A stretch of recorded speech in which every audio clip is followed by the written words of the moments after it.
Place the square paper diagonally in front of you, folding half diagonally to create a triangle shape. Fold the tip of the triangle over.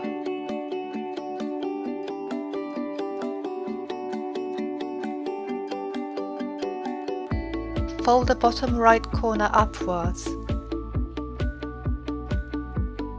Do the same to the other side.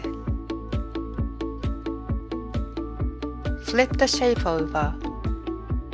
Folding the bottom tip, make sure to press down firmly.